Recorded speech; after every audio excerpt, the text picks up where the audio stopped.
mag-subscribe ka na.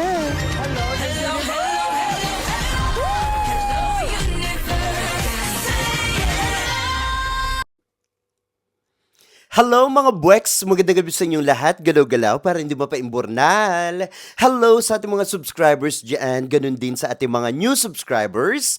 Welcome to Parade of Beauty! If you are here tonight, welcome to the new era of beauty. Beauty is in you. O, Jimboa? Kamusta naman kayo mga buweks? Ayan, nakakaloka itong mga balita natin ngayon. Gabi! Grabe na ito, diba? But anyway, bago tayo magsimula, hello po sa mga nanonood dyan. Please don't forget to subscribe to my channel. Click your notification bell para mas updated kayo sa ating mga chika everyday and night sa mundo ng pageantry. And please like this video para hindi ma-stroke galaw-galaw agad, diba? Para hindi mapaimburnal, diba? Nakakaloka ito. But anyway, mga buweks, ito na, no? Huwag na tayo magpachumpik-chumpik pa, no? Ang dami nating topic ngayon. Siguro mga 20, ganon. Nakakaloka ito. Charot lang. Hindi yan 20. Siguro mga ano lang yan, mga 3, ganyan, no? But anyway, umpisahan na natin dito. Kay Mr. Supranational Netherlands, ayan, 2025. Alam nyo naman kung sino siya, di ba? Isingit lang natin itong si Anthony Henricos. Ayan, no, kung natatandaan nyo, ay lumaban siya last year sa Mr. International 2024 sa Thailand base, di ba? Pero ayun nga, failed to clinch the crown and the title of that pageant, ng male pageant na yan, no? But anyway, ngayong taon, syempre, nakitaan siya ng Netherlands na talagang pangmalakasan at syempre, iniisip nila na talagang deserving daw itong si Henricos, no? Si Anthony para sa Mr. International last year. Pero ayun nga, napaimburnal, diva. Hindi pa naman napaimburnal. Siguro nakapasok naman siya ng first, second cut. Parang ganun. Kaya nga lang, ano ba talaga yung problema sa kanya? Diba, sobrang gwapo niya, sobrang ganda ng katawan, at talagang hinahype ito ng mga Indo-dilulo. Kasi nga proud na proud sila na may half-face itong Indonesian, diba? But anyway, dito nga sa Mr. Mr. Supranational, ito lang no, nung last week lang, ayan, hindi, last week ba, tama? Last week, yan, tama. Nung nung Sunday na madaling araw, napaimburnal nga ulit ito, diwa?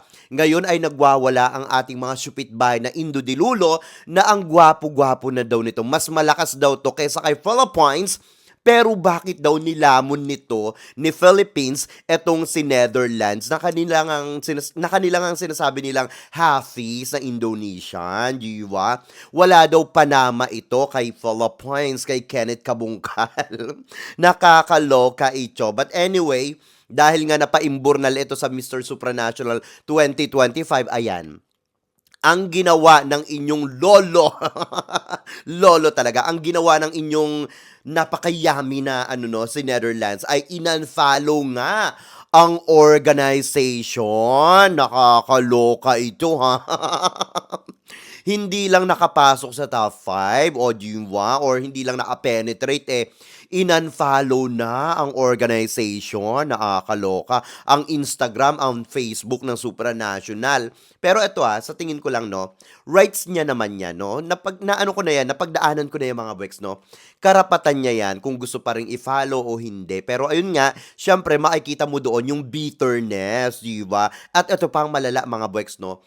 In-unfollow din ang winner na si France. Nakakaloka ito.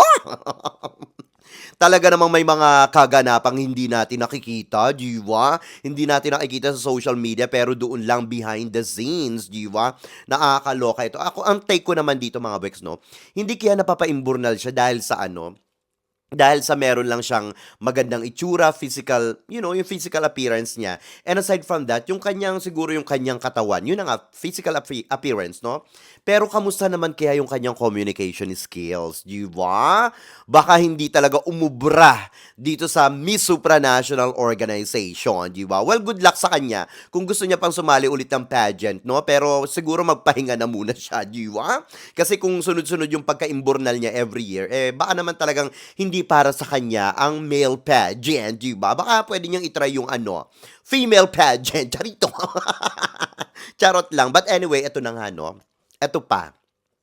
Nakakaloka naman ito mga buweks. Ayan, no? Ito daw, syempre napaimburnal din ang dalawang Peruvian, no? Sa Mr. and Miss Supranational. At kaya naman, dahil sa kanilang pagkaimburnal, ay ura-urada daw na itong Miss Peru organization drops their both franchise for supranational pageant. So, yung both Mr. and Miss talagang tinanggal na nila ang kanilang franchise dito sa supranational. Nakakaloka. So, ganyan na pala ang uso ngayon, no? Pag napaimburnal, ang panakot nila talagang mag-drop ng franchise, di ba? Nakakaloka naman itong Peru. Hindi lang nanalo, talagang nag-drop na kaagad ng franchise. Grabe naman. Kamusta naman yon, diva? Hindi ba pwedeng hindi naman lagi Pasko para sa kanila? Gusto ba nila lagi silang mananalo? Ganun ba yon? In fairness naman, magaganda rin naman yung maganda rin naman yung kandidata nilang si Peru. At saka, gwapo rin naman si Mr. Peru. Pero syempre, kung hindi talaga sila nakikitaan ng ng organization na alam niyo yun, kung deserving sila, hindi sila nakikita na deserving sila sa pageant na ito, hindi dapat sila ipasok, di ba? Bakit sila ipapasok kung hindi nakikitaan ng potensyal? Di ba? Ganun lang yon. Yung bitterness nito mga ito talagang hindi mo hindi mo maipinta. Nakakaloka ito. Panigurado syempre may kukuha ng niyan. Panibagong franchise, no? Magkakaroon ng yan, bagong franchise holder, panigurado. Peru pa. Ang Peru laging umaarangkada yan sa di ba? Sa mga pageants. So, hindi pwedeng mawala sa sirkulasyon ng Peru. Panigurado may kukuha niya na bagong franchise. But anyway, good luck sa kanila, no? Sana wag namang ganyan. Pag napaimburnal, unfollow ka agad. Pag napaimburnal, drop ka agad ng franchise. Napaka-childish naman, di ba? Napaka-immature, di ba? Nakakaloka ito mga ito. Ito pa nga daw mga buweks, no? Nakakaloka ito. Ito pang isang balita natin. So, sinasabi nga ng mga Hindu, ito, no? Nakakaloka ito. At saka ng mga Vichin, ayan, no? Ang sinasabi nila, paano daw kung si Miss Supranational 2022, Lalela Maswani, ayan, siya yung title holder ng 2022 from Africa.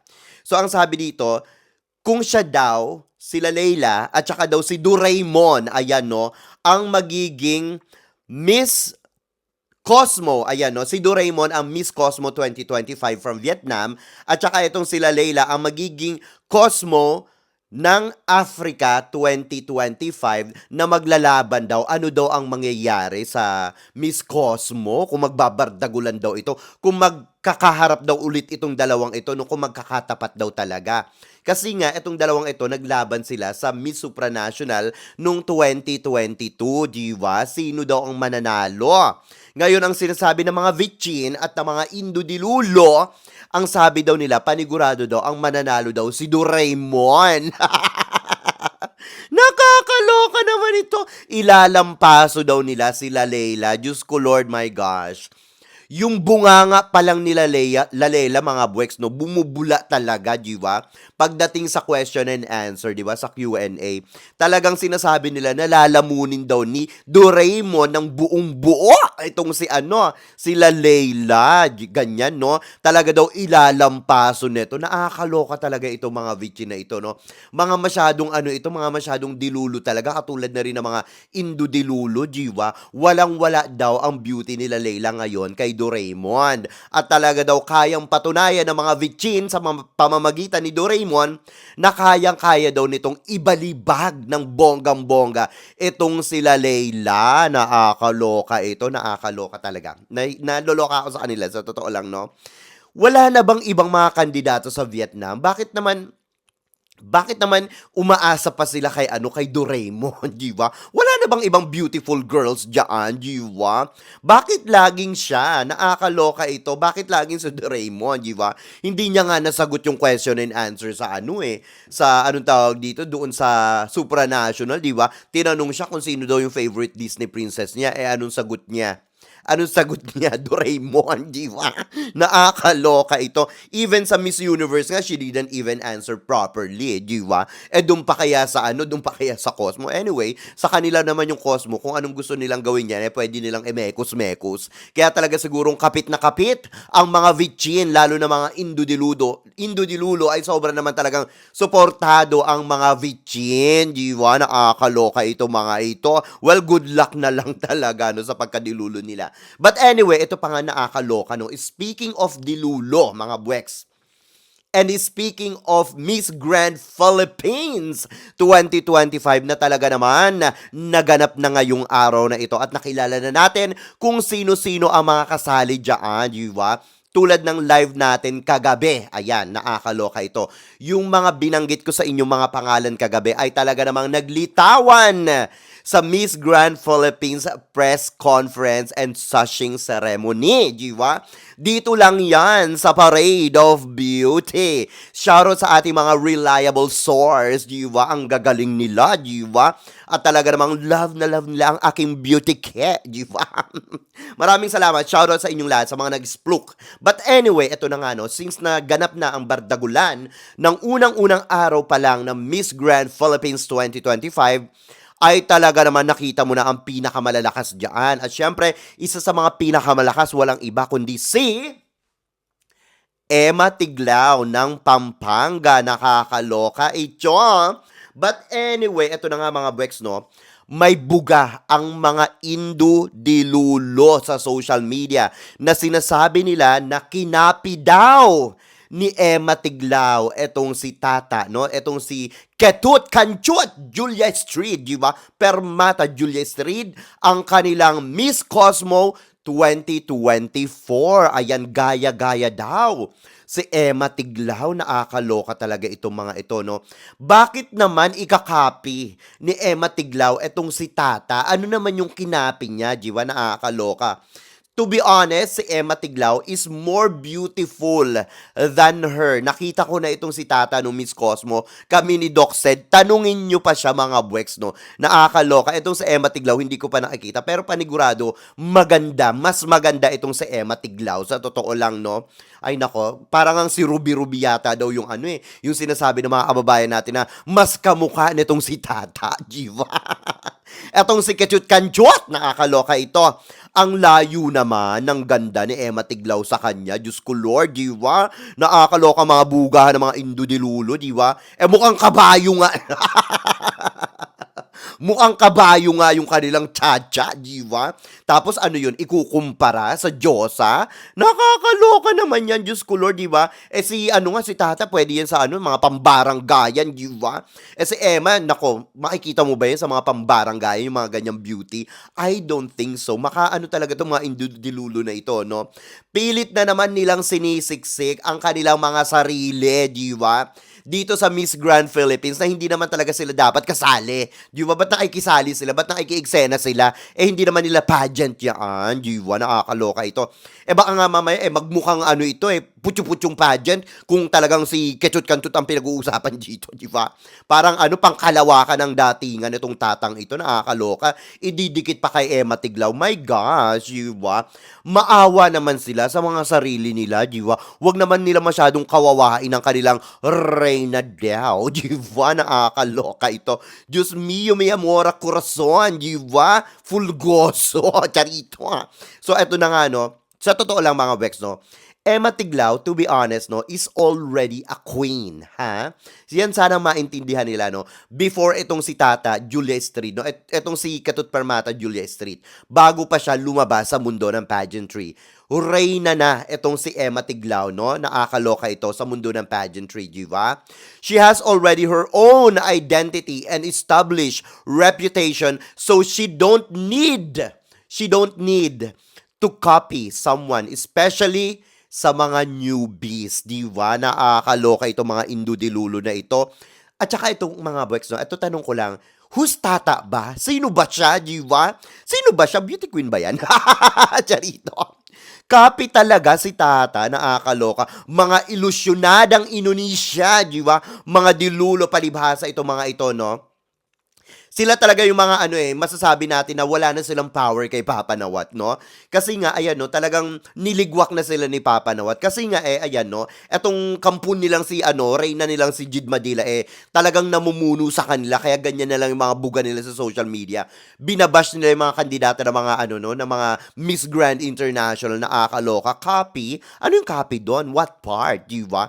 Anong parte? Mga assuming ang mga dilulong ito sa totoo lang, no? Hello, di ba? Hello, hello na lang. Kindly please, wake up, di ba? Gising-gising din pag may chime, di ba? Masyado na yata ang kanilang pagkadilulo, mga buwek. Sa totoo lang, no? Sinong kinokopya? Si Indonesia? I don't think so, mga buweks, no?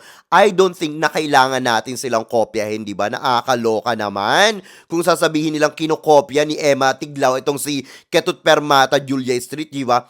Wag na wag yung itatabi yan kay Emma Tiglao. Sa totoo lang, no? Magiging julalay lang ang itsura niyan.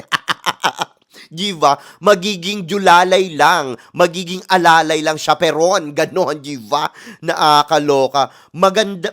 Sa totoo lang, no? Mas maganda pa sa Emma Tiglao dito kay Ketut Permata, Julia Street. Hindi ko alam kung bakit kinukumpara nila samantalang itong si Ketut ang ganda-ganda ni Emma Tiglao, itong si Ketut Permata, Julia Street ay ewan ko na lang mga buweks, no?